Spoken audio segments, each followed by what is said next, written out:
How about that? I'm back again, huh? After just a day, huh? I think today's the 21st December. I just had a thought. I thought it would be a good idea to... I was thinking, I miss sometimes the idea that I don't get a chance to see the guys that I grew up with. Because I had this notion that, like what happens when I'm talking to Jack, my mother's friend, we're on the same wavelength and have got the same energy, and we can philosophize or whatever, you know. And I was thinking, if I could meet my old friends from the past, John Byrne, Paul Dooley, David Dooley, James McGill, Eamon Dooley, we could all philosophize in the same way, and it'd be great, you know. We'd be complimenting each other. I mean, I don't mean complimenting each other, I mean we'd be complimentary for each other. The conversation would go in a place that's suitable for us all. And then I thought, maybe those guys, and I know I'm not the same as I was back then, maybe those guys are not, and maybe it's an illusion to think that there'd be some kind of meeting of the minds, you know. Maybe I'd be disappointed in seeing them and hearing what they had to say. Maybe it wouldn't work. And so I said to myself, you know, so I philosophize with myself.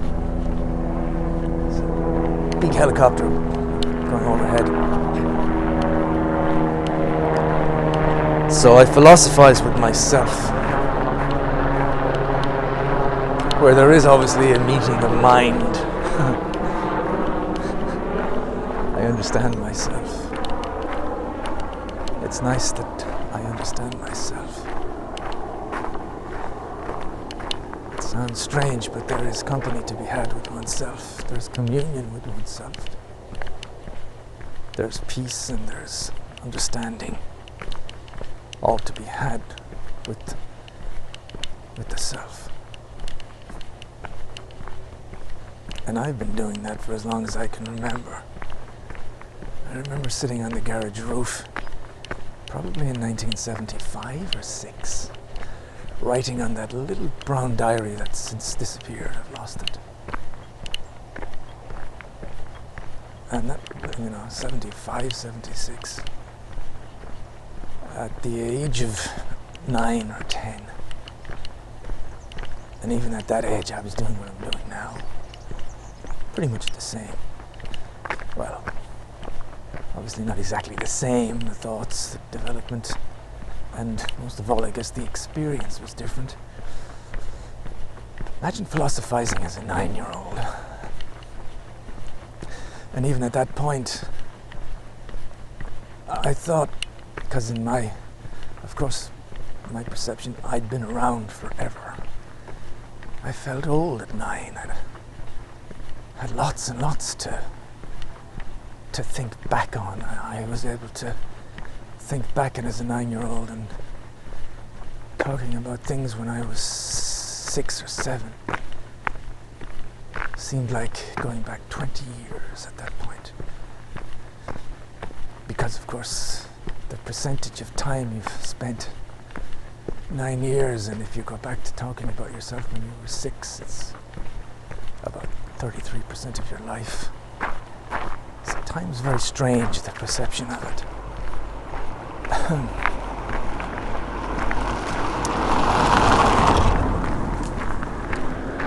So I was filled with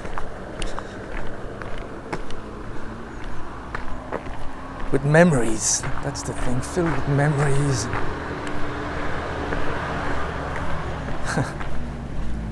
Filled with nostalgic thoughts, even at the age of 9. Isn't that amazing?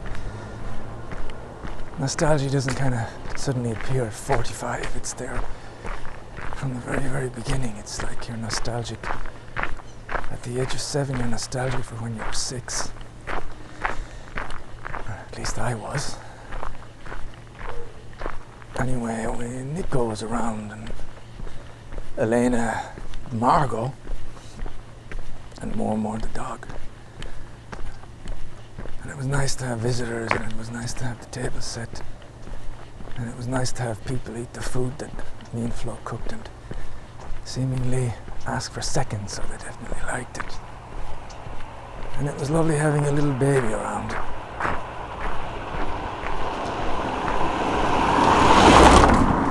Just to look at someone that's finding everything new. And it was interesting too that Elena is quite deep into the psychology of what it's like to be a baby. I found that interesting. Why does a baby laugh?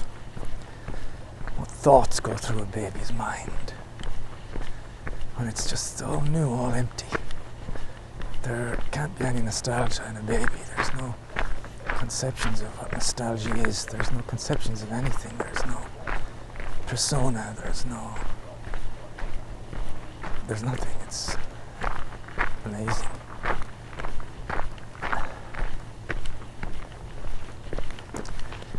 John. And there was a certain magic there in the dogs. And then we started to talk around the dinner table. And I was a bit sad at the kind of gloominess of the conversation. I was thinking to myself, where's the Christmas spirit? It's Christmas, we're bringing in the new year soon, we've got a new child here.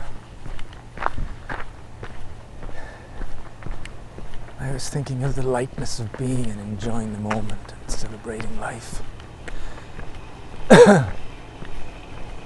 But there seems such an emphasis on describing the problems. The Connemara and Flo's dislike of that. There's no need to say any more about it, we know.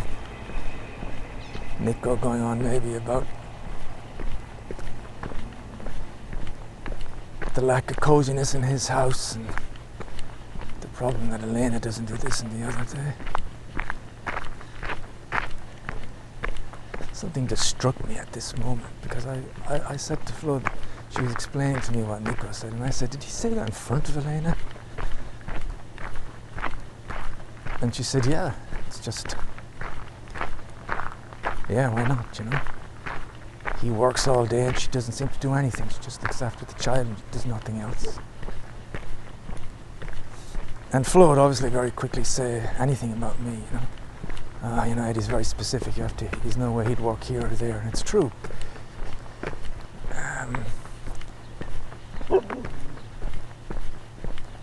But things are said in front of the person that's been slightly condemned in a very silly kind of way.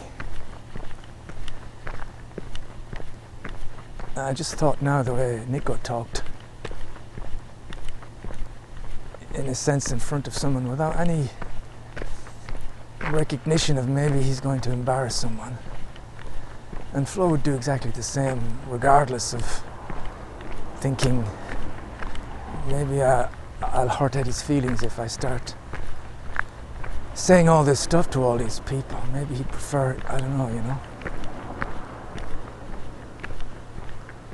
And there's a certain lack of something. Is it warmth or is it I don't know.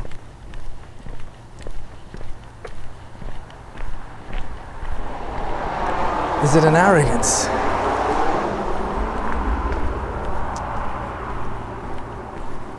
Somehow in that family everybody,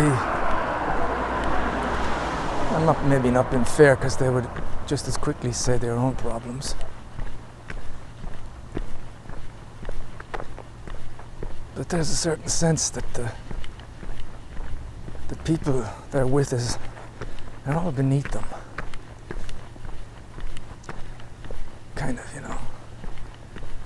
like me, filled with weaknesses and difficulties. And they have to be carried. That's why you get the sense that I don't really give anything. I just have to be carried. It gets me on to the conversation I had yesterday. I leaves you feeling quite resentful, I suppose.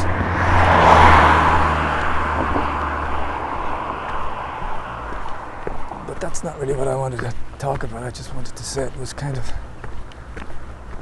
like Christmas music playing and the Christmas lights were on outside, and although I enjoyed the evening, there was so little Christmassy about it. There was no sparkle in the eyes. Kind of said to myself today, maybe it would have been nice if someone had got a little bit drunk, just to see that sparkle.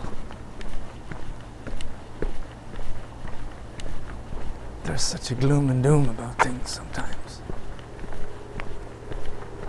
When you think, couldn't you just put it away and enjoy the moment? And I don't know.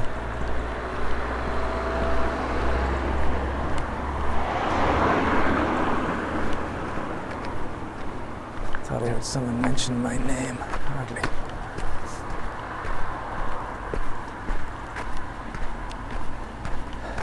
Joe?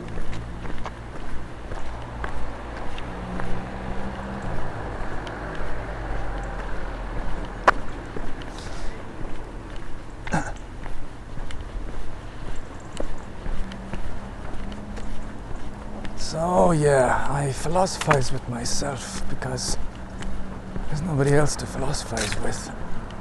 And like I said, there's a certain comfort in being with oneself. I realize it's an art form if you can be content, understanding and tranquil with yourself. And when the big heavy clouds come like yesterday, you're able to kind of wait with yourself and comfort yourself through the passes.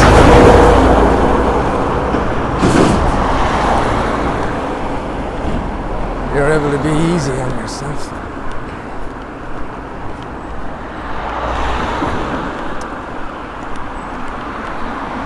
There's some strength to be gained in just the psychology of how we're just little moments of energy here.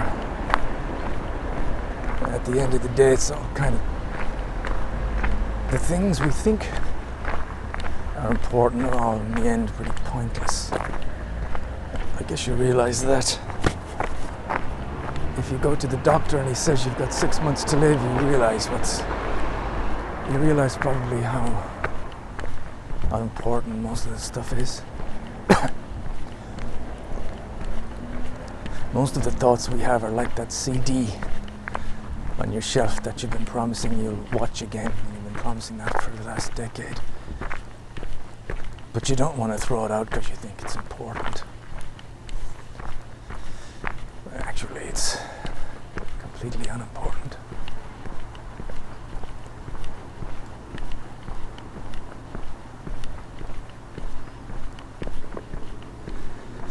Maybe the lesson I've learned, which is a lesson that can be there for anybody, I guess, is because of the way things have kind of worked out for me. I've had to learn to be self-content, self-aware,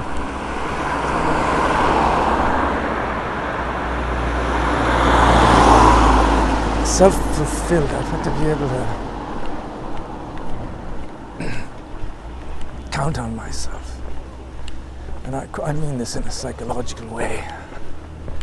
I know Flo would laugh at the thought of me saying I'm self-anything.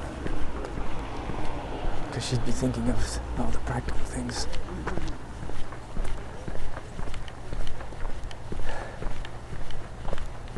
need her for. But in the deeper realms, in the spiritual ways,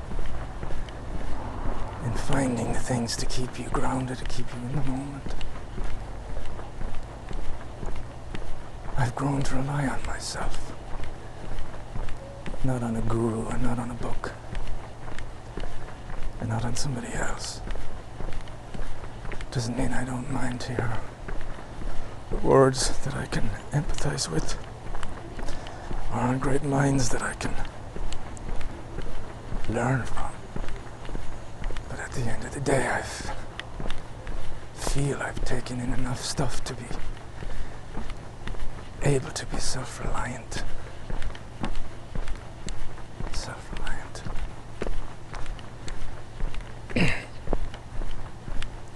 And always believing that there's a certain magic just there, always very close at hand.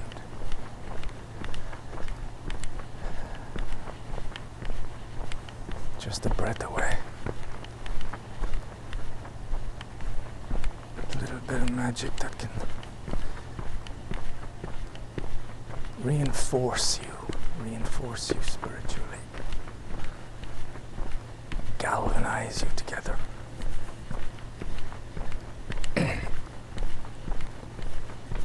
I still need the recognition, and I still would like a project to look forward to. But if it's just a case of looking forward to, one can always imagine things like that. It should work out just the same.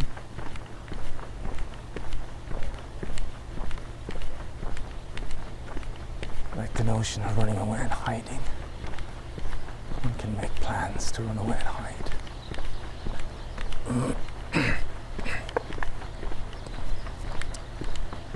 And projects, well, one can dream that one day I'll be sitting in a pub, not drinking, or a restaurant, and I'll be surrounded by all my friends from my youth. That's becoming a real fantasy at this point. It'll be so refreshing, I think.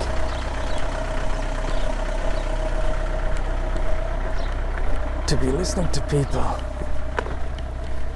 with a certain intent, you know?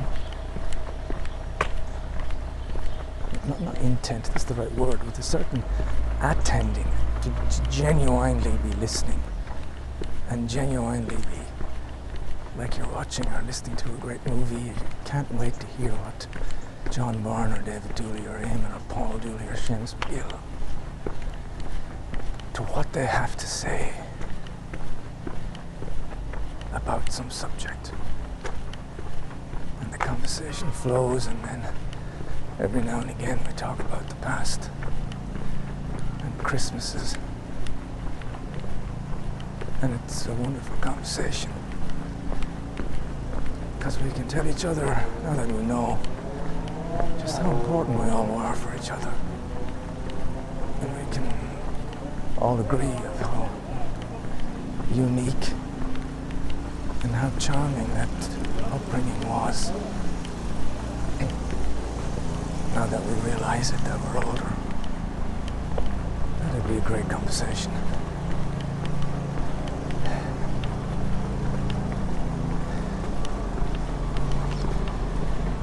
Can't help as well.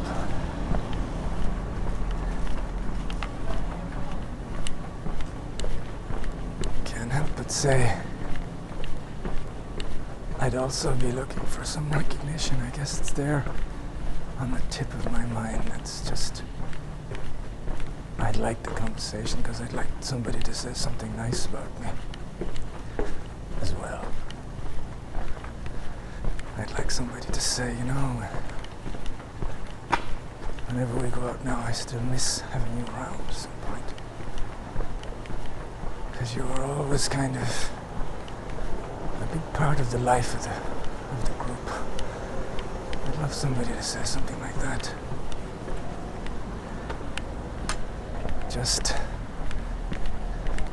I think if I wrote a book, I'd call it Recognition. It seems to be a defining thing and defining theme in me.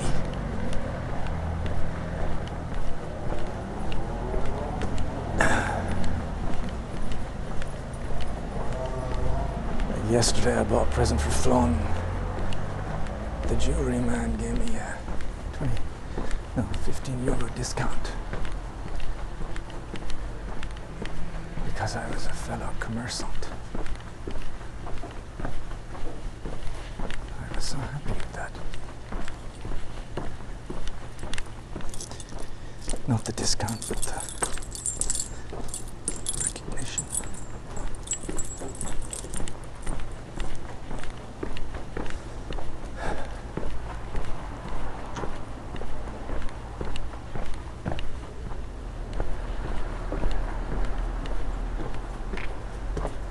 I suppose it's understandable in the normal day-to-day conversations. When guests come around like Nico and that, it's I don't know if there was in the past, but there's certainly not a lot of good things. Certainly not a lot of praise thrown out to Eddie anymore. There's just kind of a mentioning of the problems, and although it maybe not stated directly, I guess everybody knows that one of the major problems is Eddie himself, it would seem. Anyway, I'm in the Connemara. I'm probably going to eat something. Like I said, you just have to rely on yourself at these points, Christmas, and when there's a lack of, it seems like a goodwill or something, I don't know, in the air. But you know, I think it's really also just a case of unawareness. It's not like a deliberate anything. There is nothing in certain people.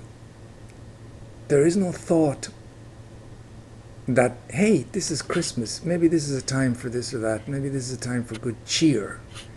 And it's, my God, it's all the stuff in the lyrics of the songs, isn't it? I'm understanding them for the first time. They're not understanding them, but they're proving applicable here for me.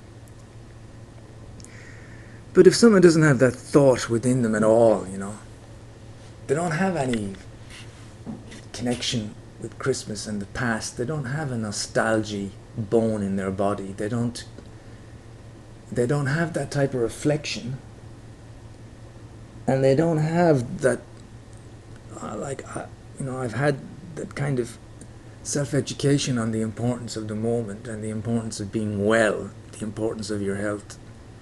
If you don't have those things,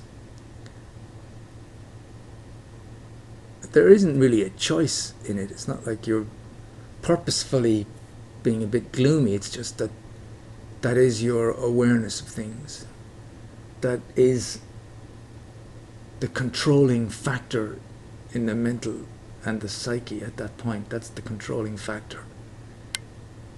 I'm like this, it's not great. If only we could change this. If only he was a bit more like you or like that, then all would be, if not perfect, all would certainly be a lot better, and I could go about doing this and that. And it's funny, no one sees the danger of going through that state of mind for a decade. And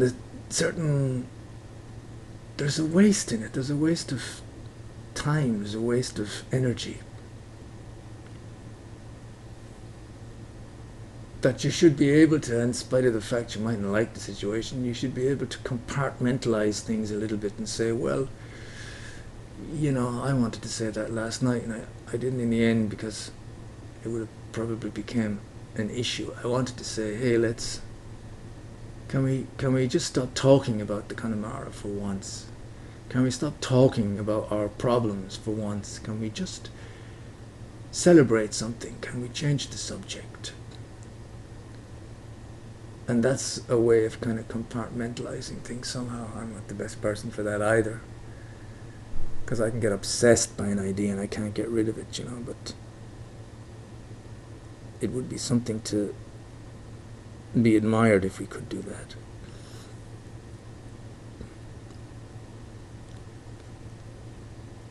Even now, the car is €750 to fix, the new Clio.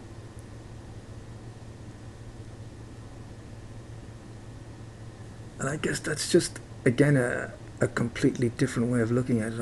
I look at things and I think, well, we've got 4,000 black. We've got money in the bank, we've got this, that.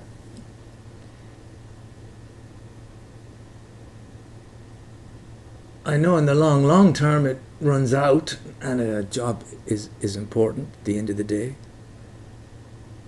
But I don't see any emergency. I don't see any need to panic. I have absolutely no sense of anxiety about this place, the Connemara, you know. And the time is what the time is, and the COVID is what the COVID is, and there's nothing we can do about that. And you can't make people come, and so you accept that they don't come, and you accept you've less money, and you accept various things. And then I'm completely confident that things are going to pick up more than likely in the new year.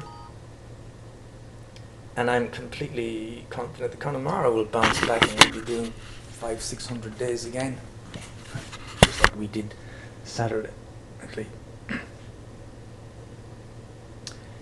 Anyway, just got a message from Jody. Thanks for the details on the book selling. We will give it a try. Good way to pass on the old books. Happy Merry Christmas to you and Flo Tuco and family. Oh, I'll have to send her back a thing. Anyway, adios.